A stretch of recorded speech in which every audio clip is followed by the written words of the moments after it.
Hello everyone, welcome to my channel Cryptoware.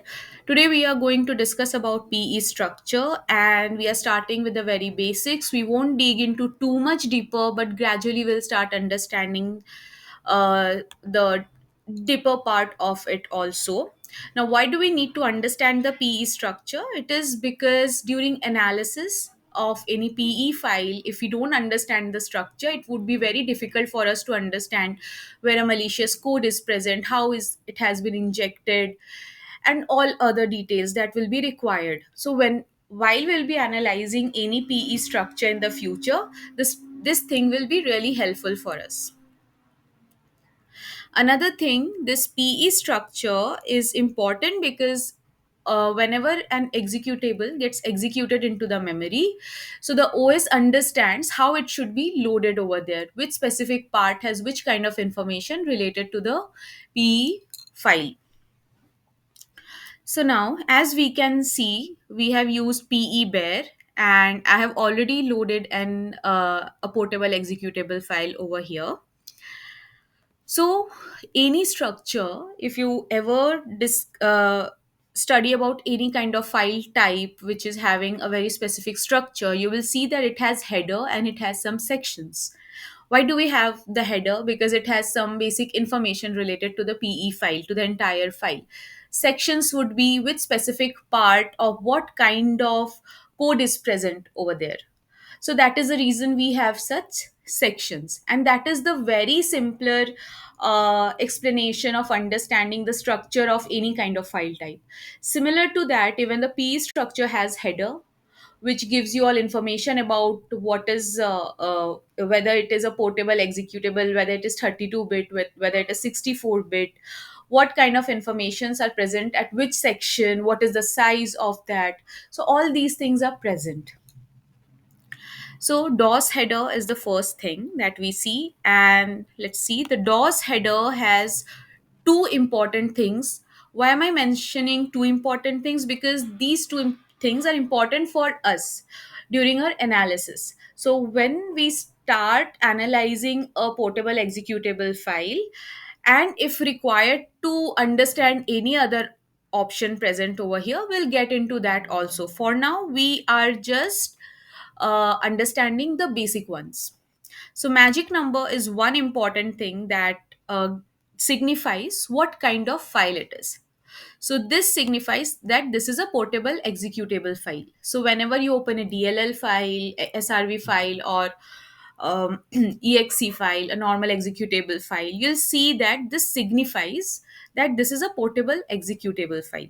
So why it is written in a different way as compared to this? Because this is written in little endian format. Another thing from the DOS header which is important is present at the last information, which is present at offset 3c. You will always find this information at the offset 3c only. So it gives you the address of the new exe header. I mean, the actual exe header. Now, what do I mean by actual? See, the entire portable executable is the actual exe file only, but these are just header information. After header we have some stub, dos stub, which is present, but the actual PE file would start from e0. Now if you want to see e0, this starts from here, empty headers, e0, and this 5045 actually signifies that PE file is starting from here. So above that we had this DOS header, DOS stub, all those kinds of information. These are pretty common in all portable executable files. So after DOS header we have DOS stub. In DOS stub, you'll always see this information that this is a program which cannot be run in the DOS mode. It is mostly used for backward compatibility. Since it is not of much importance to us as of now, we will not discuss about it much. Another thing that I would like to mention is between NT headers and DOS stub, actually the DOS header, entire DOS header, sometimes there is a section which is referred to as rich header. Now, why am I mentioning about rich header is because this header has information related to details. For example, if your exe file has been compiled using Visual Studio, then you can see such kind of information is present in rich header. And why are we talking about it? Because there has been cases previously where rich header helped us into identifying any malicious activity, or any code was injected over there, or the way information we observed in the rich header helped us to identify a specific APT group. For now, I'm not mentioning the malware family or the APT group, but we'll discuss about them as well later on in the future. So moving ahead, we have anti headers. What do we have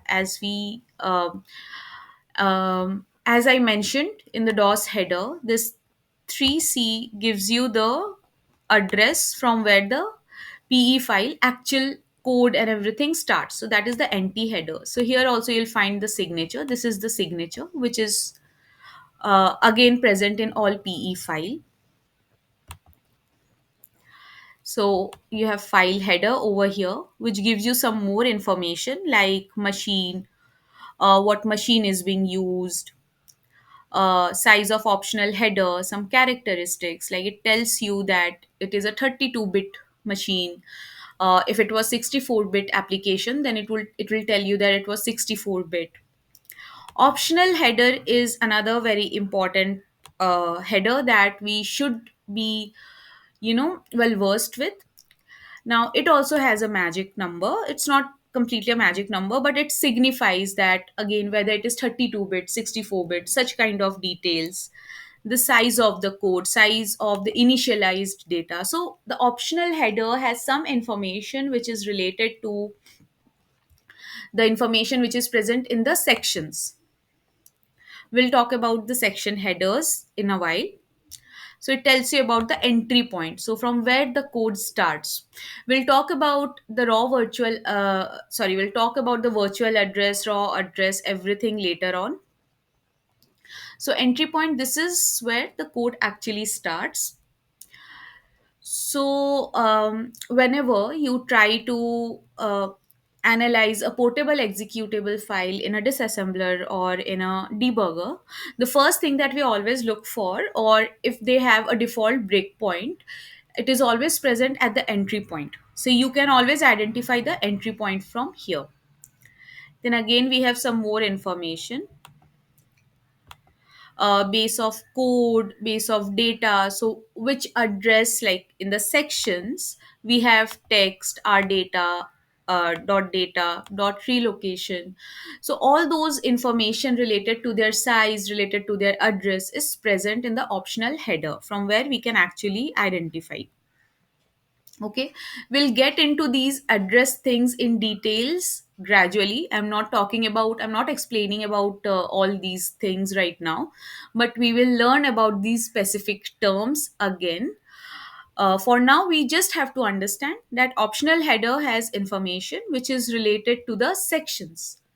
And what are these sections? These sections are present in our are present, like for example, the dot text section contain the actual code, the dot data contains the initialized variables. So such kinds of informations are present over there. Dot r data contains read only data, some kind of static values maybe.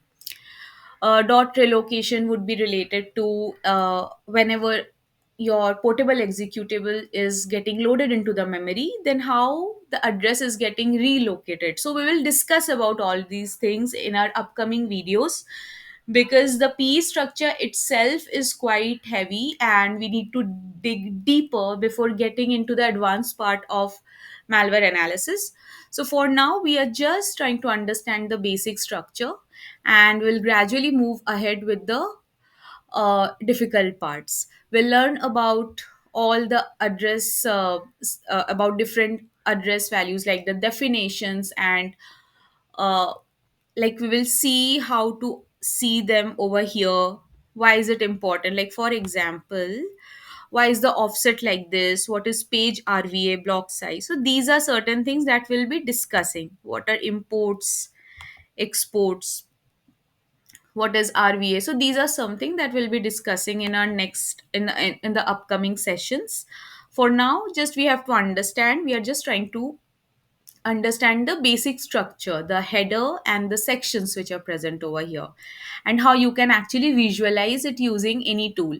You can also use CFF Explorer. There are other tools also. I'm more comfortable with PE Bear. If you want, if you are new, you can use PE Bear and go through the structure. You can see the header, you can see the stub, how it looks like. You can compare two different PE files, and you can see optional header, what kind of information is it giving over here, are they different. You can see how entry point of one exe file is different from the other. Are they the same, are they the different? Of course, they won't make much sense for now, but they would definitely help you with understanding, okay, these are the values, so you will get accustomed with certain terms before we move ahead with the other important definitions that is required. Okay, so that's it for today. We will move ahead with we'll dig a bit deeper uh, about this structure, this PE structure, and we'll learn about all the basic definitions that is required in our upcoming videos. So please like, share, and subscribe to my channel, and we'll see you in the next video. Bye.